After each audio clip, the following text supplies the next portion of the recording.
Në kuadër të mbylljes së muajit tetor roz, stafi i Spitalit Rajonal Dibër organizoi të enjte një aktivitet sensibilizues. Fushata ndërgjegjësuese për luftën kundër kancerit të gjirit ka nisur që për fillimit të muajit dhe bën çdo vit. Në aktivitetin organizuar në ambientet e Spitalit Rajonal u demonstruan edhe vizitat që bëhen nga gratë dhe vajzat nëpërmjet aparaturës së mamografisë.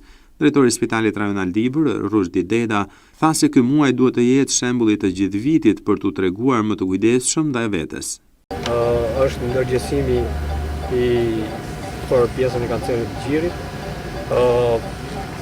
Mesazhi im që është që sensibilizimi të vazhdojë, kontrollet periodike të vazhdojnë. Mbështetja e stafit spitalor kurdoherë do jetë për të gjitha gratë, jo vetëm të Bashkisë Dibër, po edhe më gjior. E pranishme në këtë aktivitet ishte edhe sekretarja e përgjithshme e prefekturës Dibër, Donika Hysenaj, e cila u shpreh se ndërgjegjësimi duhet të vijojë për të gjitha gratë dhe vajzat e Dibrës.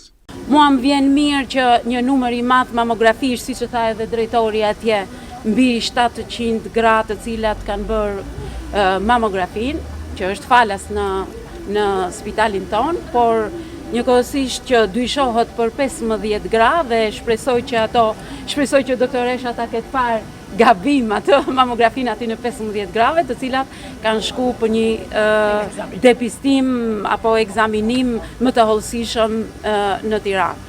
Ju përgëzoj për çdo ditë, kështu që unë ju përgëzoj për çdo ditë që bëni.